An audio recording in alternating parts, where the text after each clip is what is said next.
মাজনিশা পুনৰ আন্ধাৰত ডুব গ'ল জুবিন ক্ষেত্ৰ ইন্ধনৰ অভাৱত চলাব পৰা নাই প্ৰশাসনে আগবঢ়োৱা ডিজি জুবিন ক্ষেত্ৰত উপস্থিত হৈ ক্ষোভ উজাৰিলে জুবিন অনুৰাগীয়ে প্ৰশাসনে ডিজিৰ যোগান ধৰাৰ পিছতো সেই ডিজি তেলৰ অভাৱত এতিয়া চলাব পৰা নাই জুবিন ক্ষেত্ৰত যাৰ বাবে জুবিন ক্ষেত্ৰ পুনৰ অন্ধকাৰত ডুব যোৱা পৰিলক্ষিত হ'ল আমি দৃশ্যাংশ আপোনালোকক দেখুৱাইছো এয়া জুবিন ক্ষেত্ৰৰ দৃশ্যাংশ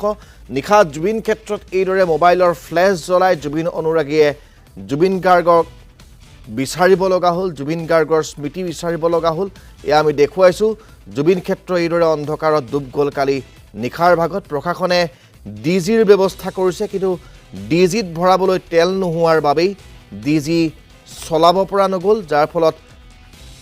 লোড শেডিঙৰ সময়ত সম্পূৰ্ণৰূপে অন্ধকাৰত ডুব গ'ল জুবিন ক্ষেত্ৰ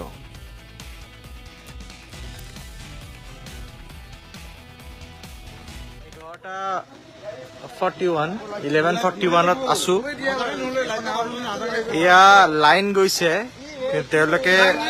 লাইট দিব পৰা নাই এয়া অৱস্থা হ'ল জুবিন ক্ষেত্ৰৰ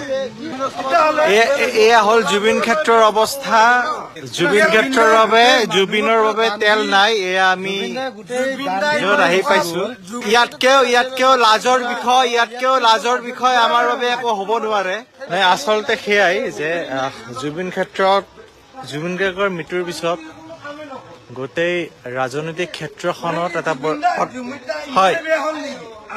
গোটেই এটা পথ পৰিৱৰ্তন হৈছে আৰু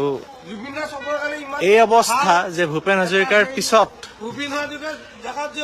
যিগৰাকী ব্যক্তিয়ে গোটেই অসমখনক বান্ধি ৰাখিছিল সেই ব্যক্তিগৰাকীৰ আজি অৱস্থা এই যে এবাৰ লাইন যোৱাৰ পিছত গোটেই পৰিৱেশটো অন্ধকাৰ আপোনালোকক দেখাই আছো মই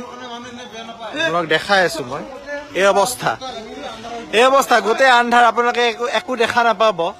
এই অৱস্থা এইটো হ'ল অৱস্থা মই গোটেই দেখাইছো হয় গোটেই একো দেখা নাপায় এইটো হ'ল অৱস্থা